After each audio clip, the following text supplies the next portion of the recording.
देखो आज ना हम इंटरनल एनर्जी की बात करेंगे। पिछली वीडियो हमारी इंट्रोडक्शन वीडियो थी। आज की इस वीडियो में हम इंटरनल एनर्जी यानी कि जो फर्स्ट लॉ है थर्मोडायनेमिक्स का उसके फंक्शंस पढ़ने वाले हैं। तो सबसे पहले फंक्शन हम देख लेंगे इंटरनल एनर्जी। देखो फर्स्ट लॉ क्या है थर्मोडायनेमिक्स का। फर्स्ट लॉ ऑफ थर्मोडायनेमिक्स और कुछ नहीं है, ये law of conservation of energy है, जिसकी स्टेटमेंट आप सबको पता है that it states that energy can neither be created not be destroyed, it can only be change from one form to another. ये स्टेटमेंट है फर्स्ट लॉ ऑफ थर्मोडायनेमिक्स की, law of conservation of energy की statement है। तो हमने उसी के related functions देखने हैं, फर्स्ट लॉ के फंक्शंस पढ़ने हैं। तो let us study about internal energy. What is internal energy, ये जानने से पहले हमें पता होना चाहिए किससे डिनोट करते हैं इंटरनल एनर्जी को। तो इसको डेल्टा यू या फिर डेल्टा ई दोनों से ही डिनोट करते हैं इंटरनल एनर्जी को। देखो एनर्जी का जब भी कोई फंक्शन आएगा ना तो उसे डेल्टा के फॉर्म में ही लिखेंगे, उसे हमेशा डेल्टा के साथ ही लिखेंगे, डेल्टा के साइन के साथ ही लिखेंगे एनर्जी के किसी भी फंक्शन को। ये इंटरनल एनर्जी एनर्जी का ही एक फंक्शन है। एनर्जी का कोई भी फंक्शन हो उसे हम डेल्टा के साइन के साथ ही लिखेंगे, क्योंकि हम एनर्जी को ऐसे नॉर्मली नहीं पढ़ सकते, कैलकुलेट नॉर्मली नहीं कर सकते। हम चेंज इन एनर्जी को कैलकुलेट कर सकते हैं। We can calculate change in energy, इसलिए डेल्टा लगाते हैं, डेल्टा यू डेल्टा ई। ठीक है, एनर्जी के किसी भी फंक्शन के साथ हम डेल्टा लगाना पसंद करते हैं, क्योंकि एनर्जी को हम सीधे कैलकुलेट नहीं कर सकते, हम चेंज इन एनर्जी को कैलकुलेट कर सकते हैं। इंटरनल एनर्जी की दो डेफिनेशंस है, टू डेफिनेशंस। जी हाँ, इंटरनल एनर्जी की दो डेफिनेशंस है। एक तो टेम्पररी डेफिनेशन है, एक डेफिनेशन जो अब मैं आपको बताने वाली हूँ वो टेम्पररी डेफिनेशन है, और दूसरी डेफिनेशन जो आगे जाके आपको पता चलेगी, बहुत देर तक वेट करने के बाद आपको डेफिनेशन वो मिलेगी इसी वीडियो के अंदर, वो परमानेंट डेफिनेशन होगी। ठीक है, टू डेफिनेशंस है। पहली डेफिनेशन क्या है, it says that internal energy is sum of all kind of energies, all kind of initial energies included in a system before work done। Internal energy जो है ना, इसकी जो टेम्परेरी डेफिनेशन है ना, वो बिल्कुल आपकी जैसे पॉकेट मनी होती है उसी की तरीके से आप ले लो। पॉकेट मनी क्या होती है, आपके पास जितनी भी एनर्जी होती है, जितना भी पैसा होता है, that is your pocket money and it is before work done. काम करने से पहले, आप जब छोटे होते हो आपने कोई काम नहीं किया होता फिर भी आपको पॉकेट मनी मिलती है, that is energy, that is your internal energy before work done. Before work done, ध्यान देना है, काम करने से पहले जितने भी इनिशियल एनर्जीज है ना, इंटरनल एनर्जी क्या है, it is sum of all kind of initial energies. ये सब क्या लिख रही हूँ मैं बताती हूँ आपको। All kind of initial energies, जैसी भी एनर्जीज हो, जैसे भी इनिशियल एनर्जीज हो, उन सबका सम है इंटरनल एनर्जी। बस ये बात ध्यान रखनी है दैट ये काम करने से पहले वाली एनर्जी होनी चाहिए। It is energy enclose in a system before work done. System क्या होता है, अब ये चीज़ तो मैंने आपको इंट्रोडक्शन में बता देनी चाहिए थी, जैसे कि फर्स्ट लॉ, मगर आपको ऑलरेडी पता है ये चीज़, फर्स्ट लॉ भी आपको पता है। अब आप इस चीज़ को, इंटरनल एनर्जी को थोड़ी देर के लिए भूल जाओ, क्योंकि मैं आपको सिस्टम और सराउंडिंग के बारे में बताने वाली हूँ। ये इंट्रोडक्शन है, ये आपको लिखने की ज़रूरत नहीं है। ठीक है, अगर लिखना चाहते हो लिख लो अलग से, क्योंकि अब इसके बाद लिखोगे जो मैंने पहले लिखा है तो अच्छा नहीं लगेगा। हम क्या पढ़ रहे हैं, चैप्टर थर्मोडायनेमिक्स। थर्मोडायनेमिक्स मतलब कि ये ऐसी ब्रांच है केमिस्ट्री की, हम केमिस्ट्री के अंदर थर्मोडायनेमिक्स पढ़ रहे हैं। Thermodynamics is a branch of chemistry which studies about transfer of heat energy between system and surrounding। Transfer of heat energy मतलब कि सिस्टम और सराउंडिंग के बीच में हीट एनर्जी का लेना देना, ट्रांसफर होने के बारे में पढ़ना इस थर्मोडायनेमिक्स। स्टडी करती है थर्मोडायनेमिक्स, हीट एनर्जी के ट्रांसफर को स्टडी करती है थर्मोडायनेमिक्स। सिस्टम और सराउंडिंग के बीच में, चाहे सिस्टम सराउंडिंग को भेजती है हीट एनर्जी, चाहे सराउंडिंग से सिस्टम के अंदर हीट एनर्जी जा रही है, बस सिस्टम और सराउंडिंग के बीच में थर्मोडायनेमिक्स स्टडी करती है हीट एनर्जी के ट्रांसफर को। अब बात आती है हीट एनर्जी क्या है, ये सिस्टम क्या है, ये सराउंडिंग क्या है। थर्मोडायनेमिक्स तो समझ में आ गया कि it is transfer of heat energy, it studies the transfer of heat energy between system and surrounding. But what is system, what is surrounding? Heat energy अभी हम पढ़ रहे थे, मगर मैंने आपको पहले सोचा सिस्टम एंड सराउंडिंग क्या होता है ये बता दूं। सिस्टम क्या होता है? सिस्टम ना हमारे कंट्रोल के अंदर होता है। सिस्टम जो हमारे कंट्रोल में हो, सराउंडिंग जिससे हमारा लेना देना हो, जिससे हमारा कंसर्न हो, जिससे हमारा लेना देना हो, जिससे हमारा कंसर्न हो। ठीक है, सिस्टम क्या है? It means states of matter, particle या कोई भी चीज। सिस्टम कोई भी चीज हो सकती है, ऐसी कोई भी चीज हो सकती है, ऐसी कोई भी स्टेट ऑफ मैटर हो सकती है, ऐसा कोई भी पार्टिकल हो सकता है सिस्टम, और कुछ भी हो सकता है सिस्टम। ऐसी कोई भी चीज हो सकती है जो कि हमारे पार्ट ऑफ यूनिवर्स में है, हमारे यूनिवर्स का पार्ट है। बट मेन क्राइटेरिया ये है, ऐसी कोई भी चीज है, ऐसी कोई भी चीज है, states of matter, particle, part of universe क्यों लिखा है मैंने, मैं बताना चाहती हूँ कि ये ऐसी कोई भी चीज है, ऐसी कोई भी चीज है जो कि वर्क के ऑब्जर्वेशन में,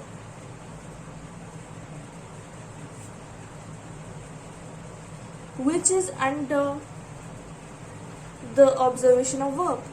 कोई भी चीज, इसको हटा दो आप, इसके इन सब वर्ड्स के बजाय आप सीधी बात समझो, कोई भी चीज, कोई भी पार्टिकल जो कि वर्क की ऑब्जर्वेशन में है, जो कि वर्क कर रहा है या फिर वर्क की ऑब्जर्वेशन में है, उस चीज को हम कहते हैं सिस्टम। और अगर आप, सिस्टम कुछ भी हो सकता है ना, कुछ भी हो सकता है। एक पर्टिकुलर सिस्टम की बात करते हो जब आप, तो उसके आसपास की जो चीजें हो जाती है, उसके आसपास की लेने देने वाली चीजें जो हो जाती है, उसके आसपास जो कंसर्न होता है उसका, सिस्टम के आसपास जितनी भी चीजें होती है, सिस्टम के अलावा जितनी भी चीजें होती है उसके आसपास, वो सब क्या है? Surrounding. So except system, each and everything is known as surrounding.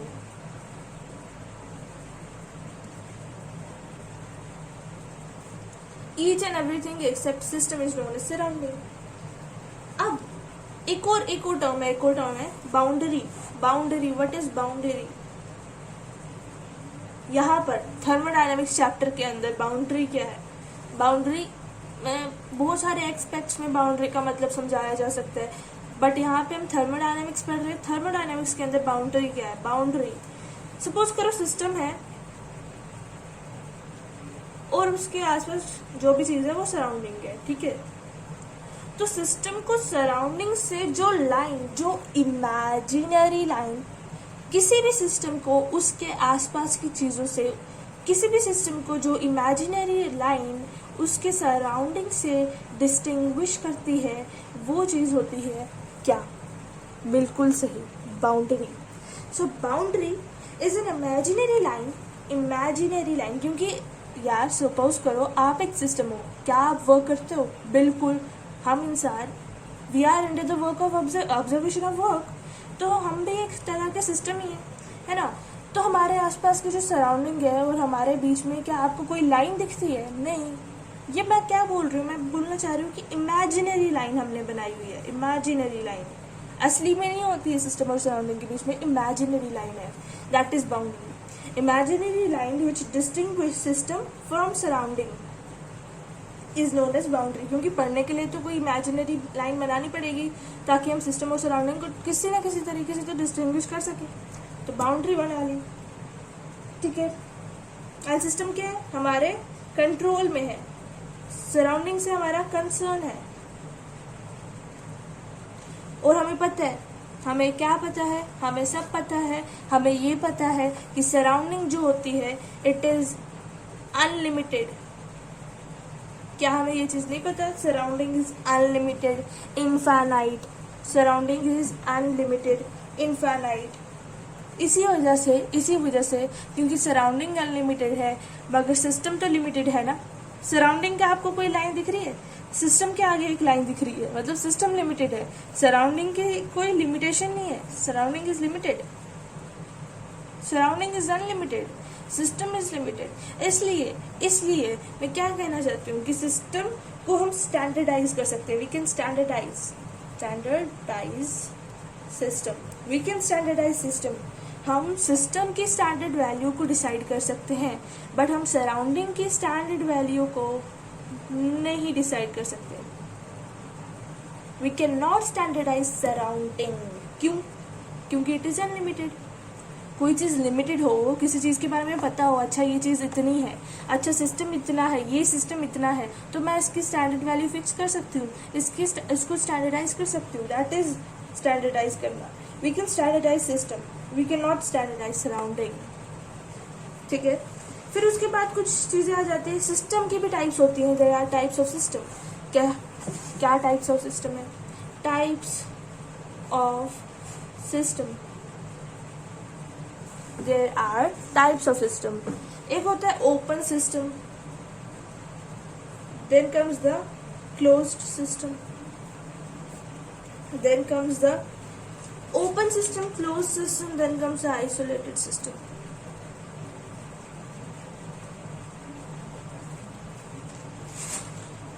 देखो, ओपन सिस्टम कोई भी ऐसा सिस्टम होता है जो कि कोई भी ऐसा सिस्टम जो कि अपनी सराउंडिंग के साथ कोई भी ऐसा सिस्टम जो कि अपनी सराउंडिंग के साथ हीट एनर्जी और मास का लेना देना कर सकता है, एक्सचेंज कर सकता है। मतलब सिस्टम भी सराउंडिंग को हीट एनर्जी और मास दे सकता है और ट्रांसफर कर सकता है, और सराउंडिंग भी सिस्टम को हीट एनर्जी और मास ट्रांसफर कर सकता है। That is open system. सब कुछ ओपन है, सिस्टम भी सराउंडिंग को कर रहा है ट्रांसफर, सराउंडिंग भी सिस्टम को कर सकता है, सब कुछ ओपन है। क्या कर सकता है? क्या ट्रांसफर कर सकता है? क्या एक्सचेंज कर सकता है? हीट एनर्जी एंड मास।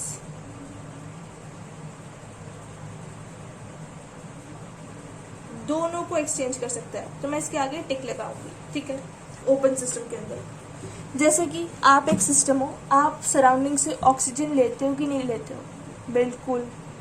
आप वापस सराउंडिंग को CO2 देते हो कि नहीं देते हो? बिल्कुल। तो आप क्या हो? ओपन सिस्टम हो।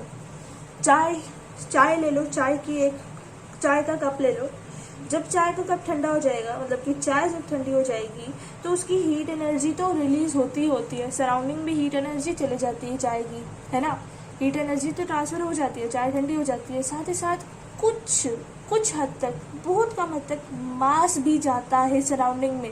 हीट एनर्जी भी ट्रांसफर हुई, मास भी ट्रांसफर हुआ। That is also an open system. दोनों चीज़ें, जो सिस्टम या फिर सराउंडिंग, जो सिस्टम और सराउंडिंग के बीच में जब दोनों चीज़ें ट्रांसफर होती है ना, हीट एनर्जी और मास, दोनों चीज़ें जब ट्रांसफर होती है, तब हम उस सिस्टम को कहते हैं ओपन सिस्टम। लकड़ी जब जलती है तो उसका मास कम होता है कि नहीं होता है? बिल्कुल होता है। सराउंडिंग में उसका मास रह जाता है, सराउंडिंग में उसकी हीट एनर्जी भी तो जाती है। तो that is also an open system. ठीक है, तो मास को मैं आपको एक चीज बताना चाहती हूँ कि मास एक टाइप का मैटर है। Mass is a matter, and mass को m से डिनोट करते हैं, स्मॉल m से। हीट एनर्जी को स्मॉल q या फिर कैपिटल Q से भी डिनोट कर सकते हैं। हीट एनर्जी को स्मॉल q या फिर कैपिटल Q से भी डिनोट कर सकते हैं। ये बात याद रखना कि हीट एनर्जी का आना या फिर जाना होता है, मतलब कि चेंज होती है हीट एनर्जी में, तो इसलिए इसको भी हम डेल्टा H से डिनोट करते हैं। Delta H equals to -Q। ये बात अभी मैं आपको नहीं बताना चाहती हूँ, ये बात आपको आगे जाके समझ आएगी। मैंने इस बात को थोड़ा सा आपके ऊपर ऐसे थोड़ा सा किया हुआ है, स्प्रिंकल की है बस ये बात। ठीक है, इस बात को अभी हम अच्छे से पढ़ेंगे आगे जाके, टेंशन नहीं लेना। ये मैं कुछ समझाना चाहती थी मगर अभी टाइम नहीं है इस चीज़ का। ठीक है, so open system is such type of system which can exchange heat energy and mass with the surrounding. Close system की बात करते हैं, चलो जी। Close system is such type of system which can exchange heat energy with surrounding, but लिखती हूँ, but can not exchange mass with surrounding. Heat energy तो surrounding के साथ एक्सचेंज कर सकता है, ऐसा सिस्टम जो कि सराउंडिंग के साथ हीट एनर्जी तो एक्सचेंज कर सकता है बट मास नहीं एक्सचेंज कर सकता। So sad. नॉर्मल बात है, क्लोज सिस्टम में ऐसा सिस्टम होता है जो कि हीट एनर्जी को सराउंडिंग से ट्रांसफर कर सकता है, सराउंडिंग के साथ लेना देना कर सकता है, हीट एनर्जी का एक्सचेंज कर सकता है बट मास एक्सचेंज नहीं कर सकता विद द सराउंडिंग।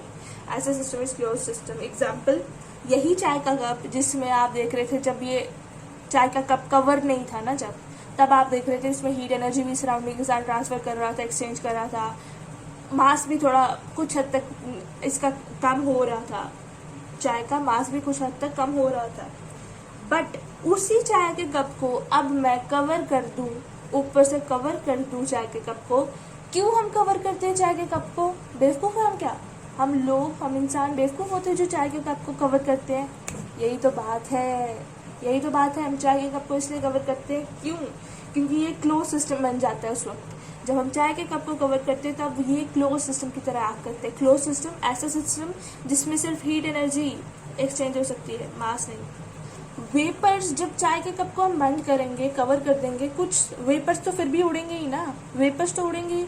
हमने देखा है, जब हम, आपने देखा होगा उसके ऊपर जिस कवर से हमने उसको ढका है चाय के कप को, वो गिल्ला हो जाता है, उसके ऊपर वेपर्स लग जाते हैं। क्यों? क्योंकि वेपराइजेशन तो तब भी हुई ना, इवेपोरेशन तो तब भी हुई उसकी, तब भी वेपर्स तो उड़े, तो हीट एनर्जी तब भी ट्रांसफर तो हो रही थी सराउंडिंग के साथ। बात समझ में आई? मगर मास नहीं हो रहा था ट्रांसफर। कवर्ड कप के केस में मास वाज नॉट ट्रांसफरिंग। और अच्छी एग्जांपल, ये इतनी अच्छी एग्जांपल मैंने आपको नहीं दी, मेरे को पता है। अच्छी एग्जांपल देती हूँ, बल्ब। बल्ब में हीट एनर्जी ट्रांसफर होती है कि नहीं होती है? बल्ब को आप कभी टच करके मत देखना, जो पुराने वाले स्पेशली जो बल्ब होते थे, आई डोंट नो, मेरे को इतना एक्सपीरियंस नहीं है नए बल्ब का भी नहीं, क्योंकि मैंने कभी टच नहीं किया, मगर फिर भी कभी मैंने एक बार ऐसे टच किया था। आप देखना बहुत गर्म होते हैं वो। कैसे? क्योंकि सराउंडिंग के साथ हीट एनर्जी ट्रांसफर होती है, ठीक है। और मास मगर उसका क्या कम हो जाता है बल्ब का? नहीं, यही तो बात है। बल्ब क्या है? क्लोज सिस्टम है। क्यों? हीट एनर्जी ट्रांसफर कर रहे हैं सराउंडिंग के साथ, एक्सचेंज कर रहे हैं सराउंडिंग के साथ, ये मास नहीं एक्सचेंज कर रहा। सो ये होता है क्लोज सिस्टम। आइसोलेटेड सिस्टम क्या है? अब आ जाओ आइसोलेटेड सिस्टम के ऊपर। इसमें एक और एग्जांपल है क्लोज सिस्टम की, प्रेशर कुकर। प्रेशर कुकर में भी आप देखोगे, जब सीटी नहीं बजेगी तब उससे, जब तक सीटी नहीं बजती है तब तक हीट एनर्जी तो ट्रांसफर हो रही होती है प्रेशर कुकर के अंदर, तब तक वो तो क्लोज सिस्टम की तरह एक्ट कर रहा होता है। बट जब सीटी बज जाती है तब क्या होता है, वो ऊपर आ जाता है और सारी गैस बाहर निकलती है। उस वजह से कुछ हद तक प्रेशर कुकर के अंदर जो चीज़ होगी उसका मास भी कम हो जाएगा। प्रेशर कुकर का मास, मतलब प्रेशर कुकर नहीं, अंदर जो सिस्टम है उसका थोड़ा सा मास भी कम हो जाएगा कुछ हद तक जब सीटी बाहर बजेगी, ठीक है। सो मतलब कि कुछ समय के लिए तो pressure cooker was working as a close system, मगर कुछ समय के बाद now it is working as a open system. क्यों? क्योंकि अब मास भी इसका एक्सटेंड हो रहा है सराउंडिंग के साथ। सो ये क्लोज सिस्टम है। What is isolated system? Isolated system से ना मेरे को एक गाना याद आ गया, बाहर से कोई अंदर ना आ सके, बाहर से कोई अंदर ना आ सके, अंदर से कोई बाहर ना जा सके, यही गाना था ना? हाँ, बिल्कुल वैसा ही आइसोलेटेड सिस्टम के अंदर, बिल्कुल वैसा ही कुछ सिस्टम है आइसोलेटेड सिस्टम के अंदर भी। ये ऐसा सिस्टम होता है which can neither exchange heat energy with the surrounding nor exchange mass with the surrounding. कुछ भी नहीं एक्सचेंज कर सकता। आइसोलेटेड का मतलब अकेला, सराउंडिंग के साथ कुछ भी एक्सचेंज नहीं कर रहा है। This system is called as isolated system. बहुत सारे एग्जाम्पल्स यहाँ पर भी है मेरे पास। थर्मोस भी मगर कुछ टाइम के लिए ही आइसोलेटेड सिस्टम की तरह एक्ट करता है। ये टेम्पररी आइसोलेटेड सिस्टम है। क्यों? क्योंकि हमेशा के लिए तो आइसोलेटेड सिस्टम की तरह एक्ट नहीं करते थर्मोस। आप देखते हो थर्मोस का क्या फंक्शन होता है, हीट एनर्जी भी नहीं रिलीज होने देता है, एक्सचेंज होने देता है सराउंडिंग के साथ, ना ही मास, है ना। मगर लिमिटेड टाइम के लिए, एक दिन मान सकती हूँ, ठीक है, एक दिन के लिए, पूरे एक दिन के लिए उसने हीट एनर्जी रिलीज एक्सचेंज नहीं की, मगर अगले दिन देखोगे तो ज़रूर थर्मोस के अंदर जो भी चीज़ आपने रखी होगी वो ठंडी हो जाएगी। हीट एनर्जी एक्सचेंज करता है, मगर हमेशा स्टार्टिंग में नहीं करता, बाद में जाके स्टार्टिंग में आइसोलेटेड सिस्टम की तरह एक्ट करता है, मगर बाद में नहीं करता. So it is a temporary isolated system, thermos. Then comes the refrigerator. Refrigerator is also an temporary isolated system. देखो कैसे बोला मैंने, किस हक से बोला टेम्पररी आइसोलेटेड सिस्टम है रेफ्रिजरेटर. रेफ्रिजरेटर का फंक्शन क्या, हीट एनर्जी को ट्रांसफर ना करने दे, एक्सचेंज ना करने दे सराउंडिंग के साथ, इसलिए रेफ्रिजरेटर का दरवाज़ा बंद रखने को कहते हैं हमेशा, और बंद ही रहते हैं. ठीक है, क्यों रहते हैं, ताकि हीट एनर्जी एक्सचेंज ना हो सके सराउंडिंग के साथ, ना ही किसी भी टाइप की एनर्जी एक्सचेंज ना हो सके सराउंडिंग के साथ, ना ही मास एक्सचेंज हो सके सराउंडिंग के साथ. बट देखो आइसोलेटेड सिस्टम तो है, मगर क्या, ताकि खाना सेफ रहे, ठीक है, खाना सेफ रहे, उसकी एनर्जी कहीं एक्सचेंज ना हो जाए रेफ्रिजरेटर की, ताकि खाना सेफ रहे. बट क्या हमेशा हमेशा के लिए एक दिन आप रख लेते हो, खाना सेफ रह जाता है, आप खा सकते हो, दोबारा आप खा लेते हो. नॉर्मली हम क्या करते हैं, रेफ्रिजरेटर के अंदर खाना रख देते हैं, खा लेते हैं. मगर हमेशा हमेशा के लिए कोई खाना रख देंगे रेफ्रिजरेटर के अंदर, और फिर सालों बाद खाने या फिर महीने बाद कोई खाना निकालेंगे, तो क्या वो खाने लायक होगा, नहीं. मतलब कि रेफ्रिजरेटर थोड़ी देर के लिए आइसोलेटेड सिस्टम की तरह एक्ट किया, मगर बाद में जाके वो भी आइसोलेटेड सिस्टम ना रहा. मतलब कि it is also N temporary isolated system. तो ओवरऑल अगर हम देखें यूनिवर्स की एग्जांपल, यूनिवर्स एक परमानेंट आइसोलेटेड सिस्टम है. यूनिवर्स एक ऐसा सिस्टम है जो कि हीट एनर्जी और मास को एक्सचेंज नहीं करता सराउंडिंग के साथ. Overall universe is an isolated system. So thank God यहाँ पर हमारे इंट्रोडक्शन पार्ट खत्म हुआ. आई एम सो सॉरी, ये चीज़ मेरे को पहले डालने की चाहिए थी, मगर फिर भी चलो अच्छा ही किया मैंने. अब मैं आपको हीट एनर्जी की बात समझाने जा रही हूँ. Sorry, internal energy. Internal energy रह गया ना, एक ही टर्म रह गया ना हमारे पास, इंटरनल एनर्जी रहेगी ना, इसके बारे में हमने अभी समझना है. What is internal? So internal energy is a sum of all kind of initial energies enclosed in a system before work done. Before the work is done. काम करने से पहले जितनी भी इनिशियल एनर्जीज थी जो कि एक सिस्टम के अंदर इंक्लूज थी, उन सब का सम इज इंटरनल एनर्जी. ठीक है, इसको डेल्टा यू या फिर डेल्टा ई से भी डिनोट करते हैं इंटरनल एनर्जी को.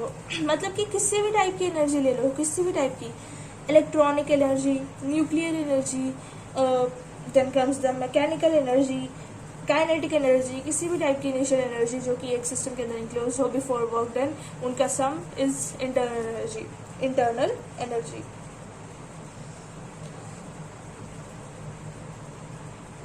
सो किसी भी सिस्टम के पास जितनी एनर्जीज उसके पास है काम करने से पहले, वो सब एनर्जीज उसकी इंटरनल एनर्जी हुई. सिंपल बात.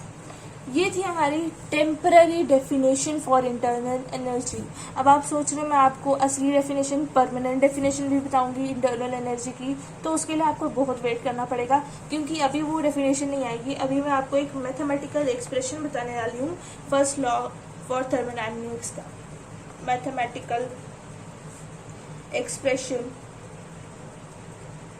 for first law of thermodynamics. First law of thermodynamics की स्टेटमेंट क्या थी, can you please tell me?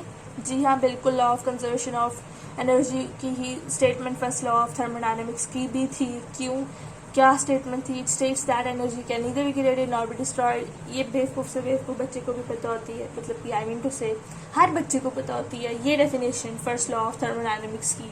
Mathematical expression देख लेंगे इसी लॉ की, इसी लॉ की थर्मोडायनेमिक्स के, इसी लॉ की, फर्स्ट लॉ की मैथमेटिकल एक्सप्रेशन देख लेंगे. तो अभी तक आप नोटिस कर रहे हो हमारा फर्स्ट लॉ ही चल रहा है, ये पूरा हमारा फर्स्ट लॉ ही है. इंटरनल एनर्जी भी इसके अंदर ही पढ़ रहे हैं. फर्स्ट लॉ के फंक्शंस पढ़ने हैं हमने. इंटरनल एनर्जी एक फंक्शन था फर्स्ट लॉ का. मैथमेटिकल एक्सप्रेशन देखने वाले हैं. सो यहाँ पे आपको कुछ लिखना पड़ेगा मैथमेटिकल एक्सप्रेशन देखने के लिए, वो मैं बोलूँगी, आप लिख लेना. Suppose E1 be internal energy present in a system. Suppose E1 be an internal energy present in system, मतलब कि स्टार्टिंग जो इंटरनल एनर्जी एक सिस्टम के अंदर प्रेजेंट थी वो सपोज कर लो E1 है. Initially, suppose E1 be the internal energy present in the system initially. Obviously internal energy initially present होती है ना, initial energies का sum होता है ना. So suppose E1 be the internal energy present in the system initially and Q be heat energy. Already बताया Q is the symbol for heat energy provided to system, and Q be heat energy provided to system, and W is be the working energy. W be the working energy. Let W be the working energy, so that final internal energy, so that final internal energy के साथ bracket में E2 लिख देना. That is equal to E1 plus Q plus W. ये mathematical statement अभी लिखो आप, क्योंकि हमें मैथमेटिकल एक्सप्रेशन डिराइव करना है फर्स्ट लॉ ऑफ थर्मोडायनेमिक्स का, इसलिए ये स्टेटमेंट हम सबसे पहले लिखेंगे. अब ये सब क्या है? E1 क्या है? आपकी पॉकेट मनी. ऑलरेडी आपको बताया इंटरनल एनर्जी को क्या मानो, आपकी pocket money. E1 internal energy, जिसे हम डेल्टा U या डेल्टा E से भी नोट करते हैं. यहाँ पर हमने E1 मान लिया, मतलब कि initial energy. E1 initial energy, internal energy जो आपकी जो इनिशियल है. ऑब्वियसली इंटरनल एनर्जी इनिशियल ही होती है. सो जो आपके पास स्टार्टिंग में जो एनर्जी थी वो E1 इंटरनल एनर्जी जो स्टार्टिंग में थी, जो पॉकेट मनी आपके पास स्टार्टिंग में थी, दैट इज E1. एग्जाम्पल मैं आपको समझाने के लिए बोल रही हूँ, पॉकेट मनी इसलिए में नहीं है. Q हीट एनर्जी, ठीक है, एंड W वर्क डन करने के लिए जो एनर्जी है वो W है, वर्किंग एनर्जी. एंड E2 इन सब एनर्जीज का, क्योंकि ये सब एनर्जीज है, उसका फाइनल सम, इन सब इंटरनल एनर्जीज का फाइनल इंटरनल एनर्जी. तो देखो क्या चक्कर बना. ये है आपकी पॉकेट मनी. आप रात को सोए, आप सोने से पहले आपने अपने पॉकेट मनी चेक की, आपके पास टोटल कितने थे पैसे, 100 रुपीज. आप सुबह उठे, पापा ने बोला खर्चे के लिए 70 रुपीज ले ले, चाहिए होंगे तो यूज कर लेना. मम्मा ने बोला बाजार से सब्जी ले आना 50 रुपीज की. टोटल कितने आपके पास एनर्जी होगी, कितने पैसे हो गए आपके पास. ये आपकी इनिशियल पॉकेट मनी थी, ये पापा ने दी, ये मम्मा ने दी काम करने के लिए वर्किंग एनर्जी, ये पापा ने दी दिन भर के काम के लिए हीट एनर्जी, और ये आपकी इनर्शियल एनर्जी थी, इंटरनल एनर्जी जो आपकी ऑलरेडी थी. और ये इन सब का सम क्या हो गया आपका final internal energy. Final internal energy कितनी है, 7, 8, 9, 10, 11, 12.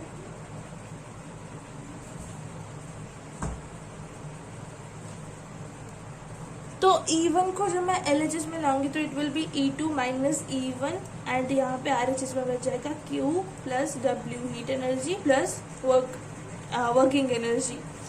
एंड E2 माइनस E1 मतलब कि change in energy, final energy minus initial energy है ना. ये इनिशियल एनर्जी था ना, इंटरनल एनर्जी था ना बिफोर वर्क डन. इनिशियली जो एनर्जी थी आपके पास, इनिशियली जो एनर्जी थी, ये फाइनल एनर्जी है, final internal energy, initial internal energy.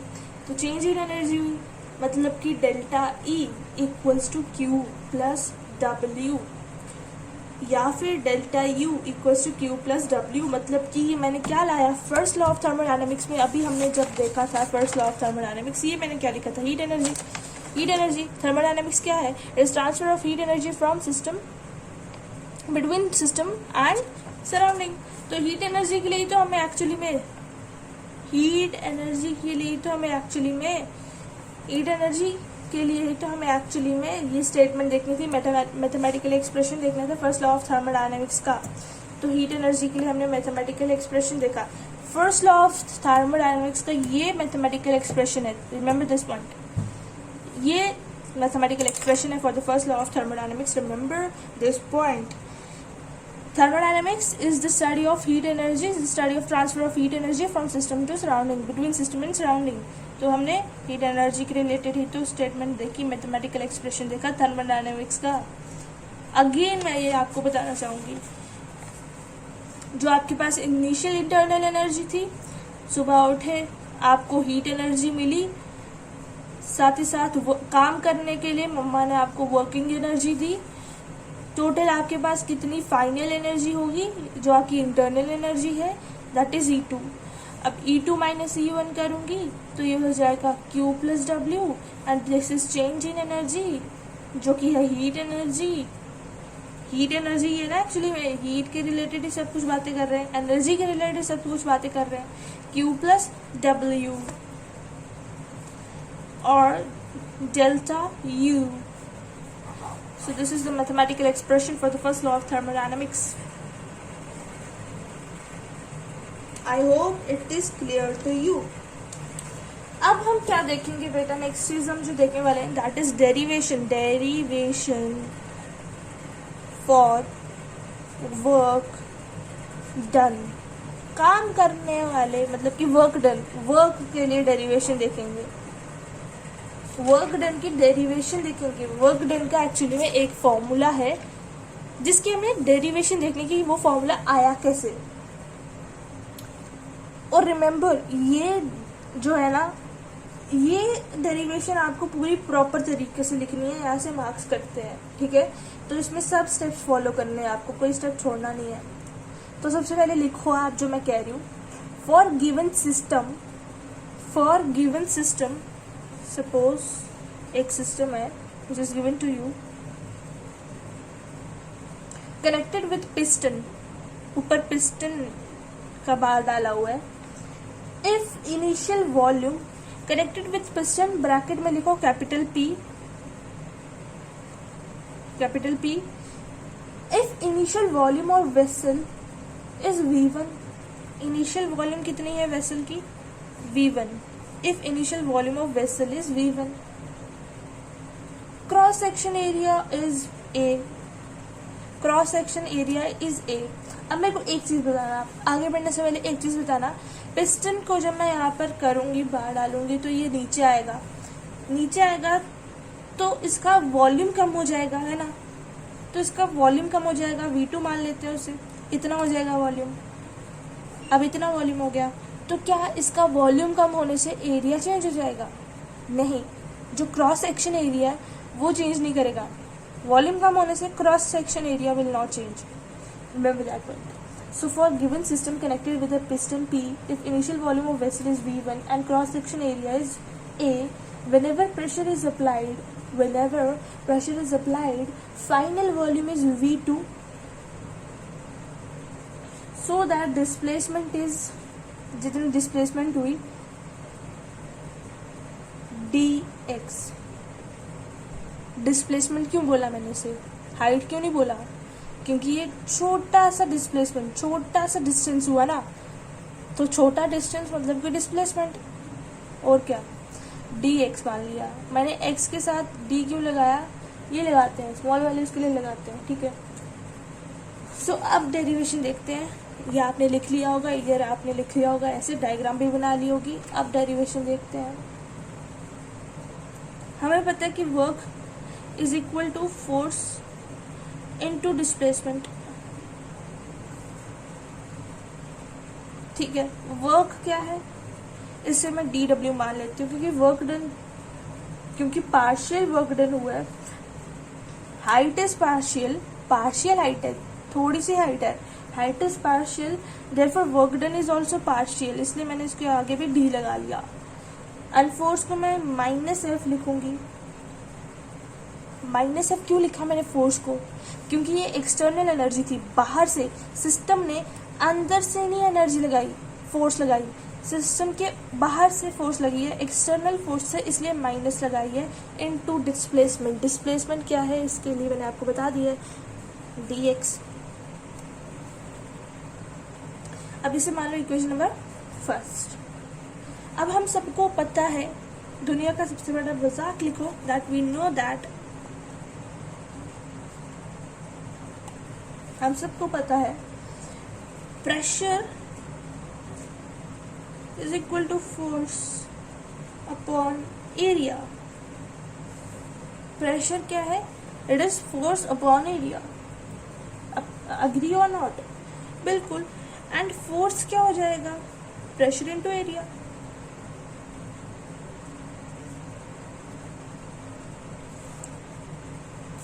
Force will be pressure into area. Force will be pressure into area. Into dot भी लिख सकते हैं, into की जगह। डॉट का मतलब यही होता है, into dot product. Now put in equation first. Now put this value in equation number first.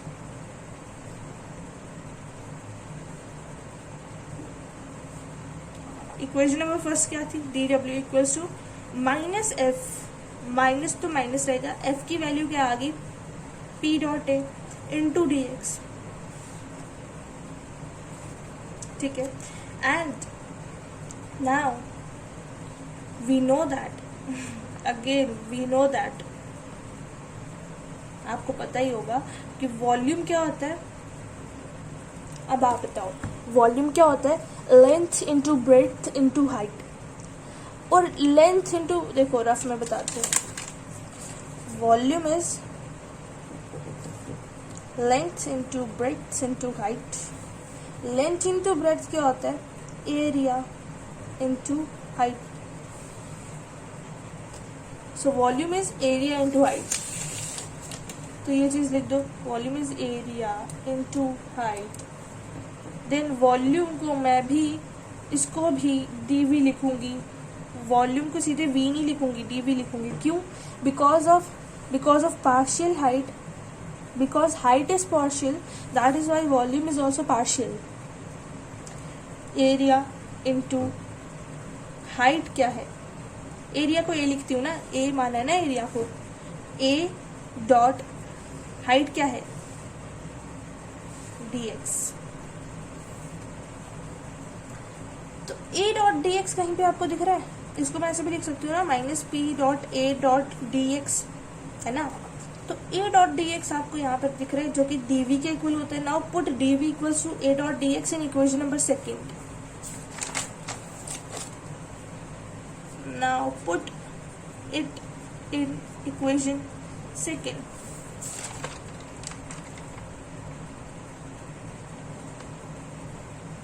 डालो इक्वेशन नंबर सेकेंड में, that was dw equals to minus P dot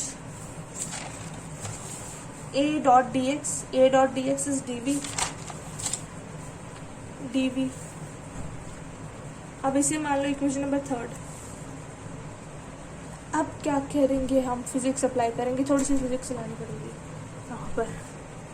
अब हम वर्क डन को ना इंटीग्रेट कर लेंगे, इंटीग्रेटिंग वर्क डन।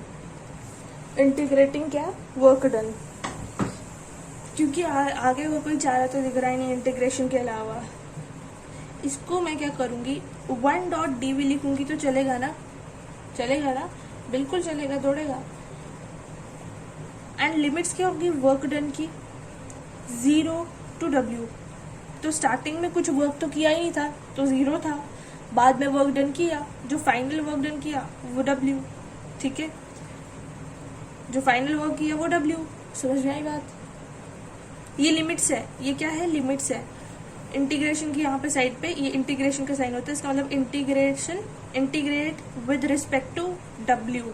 w के respect में, w इज वेरिएबल, वेरिएबल की लिमिट्स लगानी है 0 टू w। क्यों? क्योंकि स्टार्टिंग में 0 थी, बाद में जो भी लगी उसको मैंने w लगा बोल दिया। Then minus p integrate with 1 dot dv। इसका मतलब क्या है? 1 डॉट dv लिख सकती हूँ बिल्कुल। v क्या है? Variable. Now it is v1 to v2। v क्या है? वेरिएबल। v1 टू v2 लिख देती हूँ, लिमिट्स इसकी लगा लेती हूँ। वॉल्यूम पहले v1 थी, बाद में v2 होगी, v1 v2। तो ये लिमिट्स लगा ली साइड पे। अब ये p को मैंने इंटीग्रेशन के बाहर क्यों लिखा? क्योंकि इट इज कांस्टेंट। ठीक है, w अब मैं यहाँ पे क्या करने जा रही हूँ,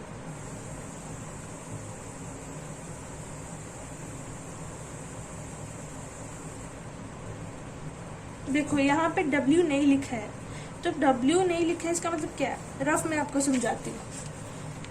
integration of x to the power 0 dx is equal to x 0+1 upon 0+1, यही होता है ना x n+1 अपॉन n+1, जो भी ऊपर पावर है, क्योंकि यहाँ पे x नहीं लिखा था पहले, ऐसे था 1.dx, इसका मतलब x जो वेरिएबल है वो यहाँ पर नहीं है, इधर नहीं है, तो उसकी जगह मैंने x टू द पावर 0 लिखा, क्योंकि यही मतलब है, x टू द पावर 0 मतलब 1। अब इसको कैसे इंटीग्रेट करना होता है, इसके लिए फॉर्मूला होता है that is x n+1 n+1 upon n+1, n क्या है, पावर है वेरिएबल की, and that is equal to x 1/1, and ये क्या होता है 1.dx, so integration of 1.dx is x, integration of 1.dw will be w, integration of 1.dv will be v, क्योंकि p minus P constant था, बाहर था, इसको मैंने बाहर ही रखा, इसका कोई इस पे इफेक्ट नहीं पड़ेगा, ठीक है। एंड लिमिट्स लगाना तो भूल ही गई, लिमिट्स लगा दी, यहाँ पे जो लिमिट्स थी लगा दी ब्रैकेट के बाहर, ठीक है। एंड अब क्या करेंगे next time, next step is upper limit minus lower limit, limit upper limit minus lower limit, मतलब कि इसको इसके अंदर डालो w, इसको इसके अंदर डालो -0 minus p v2 minus v1, upper limit minus lower limit, ठीक है। ये तो वैसे ही रहा, माइनस p तो बाहर ही रहा, w equals to minus p, और v2 माइनस v1 का मतलब क्या है, change in volume, change in volume मतलब कि delta v, and this is the formula for work done, जिसके लिए हमने ये सब डेरिवेशन, ये पूरी डेरिवेशन देखी, this is the formula for work done, ठीक है। एंड रिमेंबर ये जो है ना, it is general formula for work done, it is general formula for work done, it is journal formula for work done, मतलब अभी हमने कोई कंडीशन नहीं लगाई वर्क डन के लिए, अभी हमने कोई कंडीशन नहीं लगाई, बिना किसी कंडीशन के ये जर्नल फॉर्मूला है for work done, remember this point and this is very important. Please मेरे को एक बार ये और सॉल्व करने दो, ये डेरिवेशन फॉर वर्क डन, क्योंकि मैं चाहती हूँ आपको अच्छे से ये पता चल जाए कैसे डिराइव करते हैं डेरिवेशन, कोई डाउट नहीं रहना चाहिए। डेरिवेशन फॉर वर्क डन का ये फॉर्मूला निकालने के लिए हम डेरिवेशन देख रहे हैं, ठीक है। वर्क डन का ये फॉर्मूला निकालने के लिए हम डेरिवेशन देख रहे हैं, इसमें सब स्टेप्स हमें लिखने होते हैं, अदरवाइज मार्क्स कटते हैं। First we have to write for given system connected with the piston, साथ में कैपिटल P लिखना है ब्रैकेट के अंदर, if initial volume is V1 and cross section area is capital A, whenever pressure is applied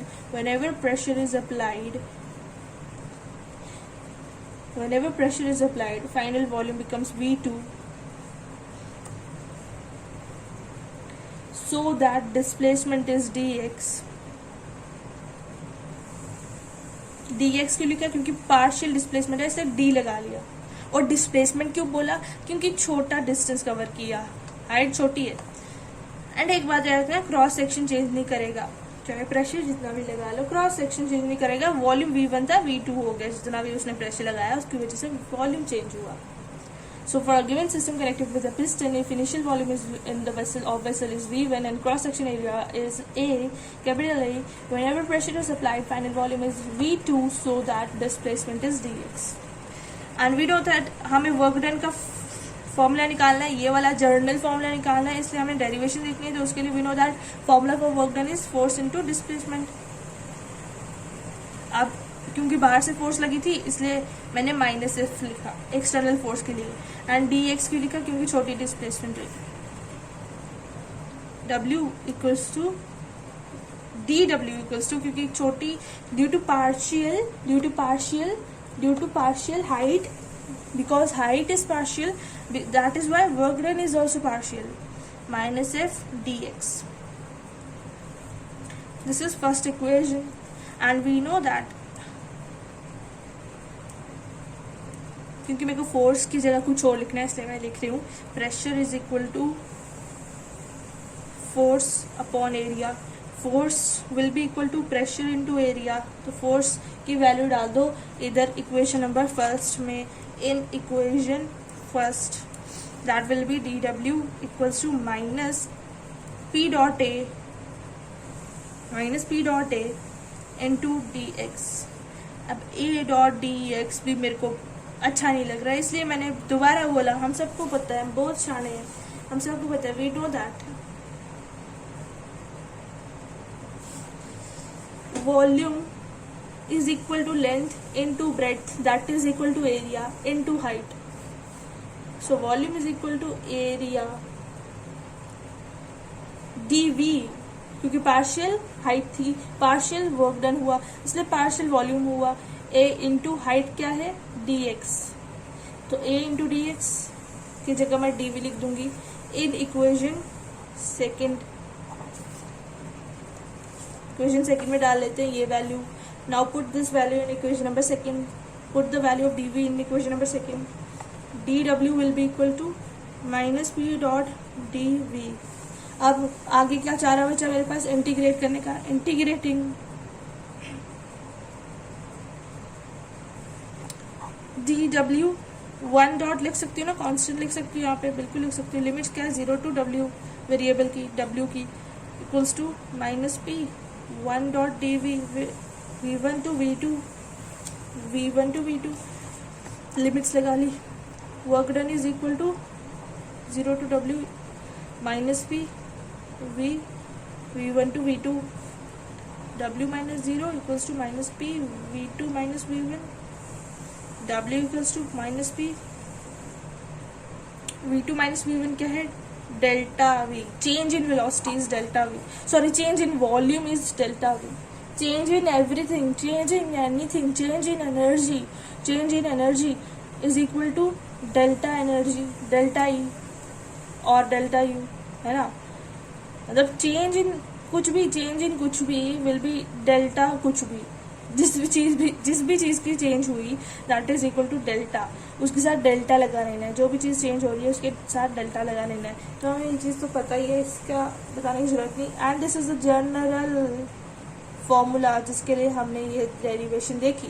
this is the general formula जिसके लिए हमने ये डेरिवेशन देखी. And now we know the mathematical expression for first law of thermodynamics.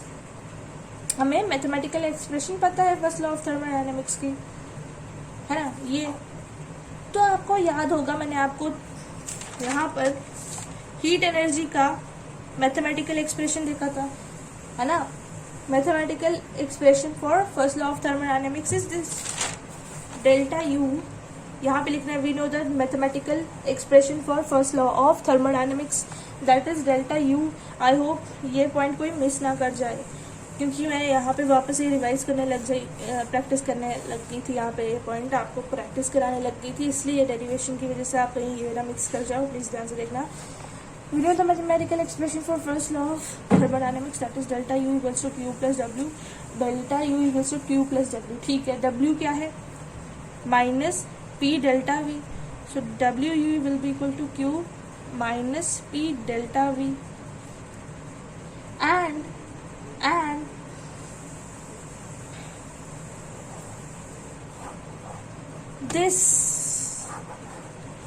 this is the permanent definition for internal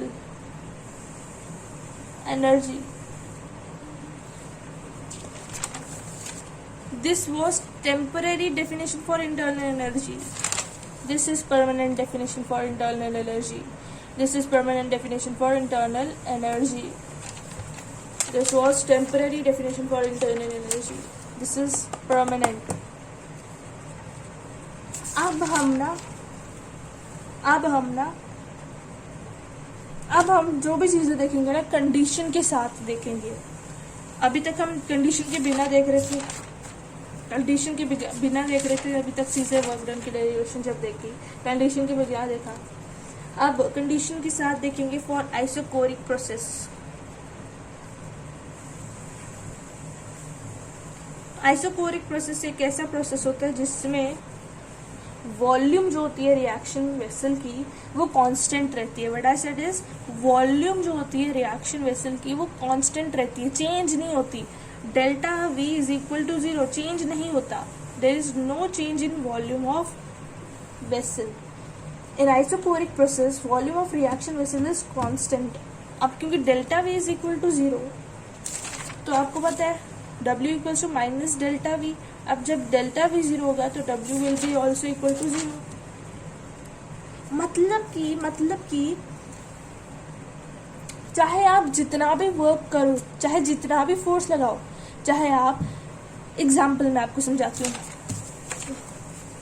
वो जो pumping machine होती है जो कि साइकिल में हवा भरने के लिए हम पंपिंग मशीन लेते हैं, उसमें आपने देखा होगा आप चाहे जितना भी उसमें उसके हैंडल को आप फोर्स लगा लो, उसकी अगर वॉल्यूम चेंज नहीं हुई ना, वॉल्यूम अगर वेसल की चेंज नहीं हुई ना, तो इसका मतलब आपका कोई वर्क भी नहीं लगा, रिजल्टेंट वर्क जो हुआ वो भी 0 है, वर्क डन भी नहीं हुआ है। अगर फोर्स आपने जितना भी लगाया हो, अगर वॉल्यूम चेंज नहीं हुई इसका मतलब वर्क भी आपका नहीं लगा है, there is no work done. So इसलिए मैं लिखूंगी in isochoric process there is no work done। जहां पर वॉल्यूम चेंज नहीं होगी, जिस आइसोकोरिक प्रोसेस में, आइसोकोरिक प्रोसेस ऐसा प्रोसेस होता है जिसमें वॉल्यूम कांस्टेंट रहती है, जहां पर वॉल्यूम चेंज नहीं हुई वहां पे वर्क डन भी नहीं हुआ। In isochoric process there is no work done. ठीक है, so now delta U internal energy is equal to Q, है ना। वर्क डन 0 है तो मैं प्लस W नहीं लिखूंगी क्योंकि वो तो 0 ही हो जाएगा। ठीक है,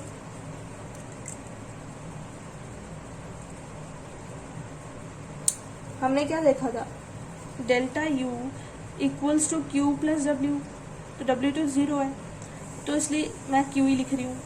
या फिर ऐसे भी देख सकते हैं delta U equals to Q minus P delta V, तो डेल्टा V तो 0 है तो ये पूरा 0 हो जाएगा, तो Q ही लिखूंगी ना, तो यहाँ पे Q ही लिखा, अच्छे से लिखती। Delta U equals to initial energy internal energy is equal to Q। अब हमें ये नहीं पता, और ये चीज़ देखिए वॉल्यूम यहाँ पे कांस्टेंट है, वॉल्यूम चेंज नहीं हुई है, वॉल्यूम कांस्टेंट है। तो मैं इसलिए वॉल्यूम कांस्टेंट है इसलिए यहाँ पे छोटा v भी लिखूंगी Q के साथ, हीट एनर्जी के साथ नीचे छोटा v भी लिखूंगी क्योंकि वॉल्यूम कांस्टेंट है। This is showing that volume is constant. We don't know that this heat energy is absorbed, whether it is absorbed or whether it is released। हमें नहीं पता ये हीट एनर्जी क्या ये एब्जॉर्ब हुई है या रिलीज हुई है, इसलिए मैं साथ में प्लस माइनस दोनों लगाऊंगी। प्लस का मतलब एब्जॉर्ब हुई है, माइनस का मतलब रिलीज हुई है। सो हमें नहीं पता कि वेदर ये एब्जॉर्ब हुई है या रिलीज हुई है। ठीक है, we don't know that whether this heat energy is absorb और release. So now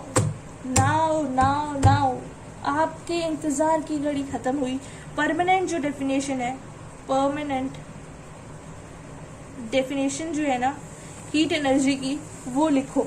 internal energy की जो परमानेंट डेफिनेशन है ना वो लिखो। Internal energy is the amount of heat energy released और absorbed at constant volume. Internal energy is the amount of heat energy released or absorbed at constant volume. Internal energy is the heat energy released or absorbed at constant volume. Internal energy is the heat energy released or absorbed at constant volume. मेरी पूरी video अगर आपने ध्यान से देखी होगी तो क्या पता मैं आपको जो कन्वे करने की कोशिश कर रही होंगी वो आपको बहुत अच्छे से क्या पता समझ आ गई होगी अगर आपने पूरी वीडियो ध्यान से देखी होगी। और अगर आपको आई थिंक थर्मोडायनामिक्स का कॉन्सेप्ट थोड़ा सा पहले भी होगा तो क्या पता आपको ये वीडियो समझ आई होगी। Permanent definition of internal energy ये है। देखो इसका मतलब ये है कि इंटरनल एनर्जी ऐसी एनर्जी है जो फिक्स वॉल्यूम पर होती है एंड जो वर्क डन होने से पहले होती है। Two conditions are there for internal energy. एक तो वर्क डन होने से पहले होती है, और ये चीज तो हमने पहले ही समझी थी, और वॉल्यूम कांस्टेंट होने पे होती है। ये परमानेंट डेफिनेशन हमने कंडीशंस के साथ देखी है, आई होप आपको बात समझ में आई हो, आई होप आपको मेरी बात समझ में आई हो। नेक्स्ट वीडियो में मिलते हैं। आई होप नेक्स्ट वीडियो में भी इतना अच्छा समझा सकूं।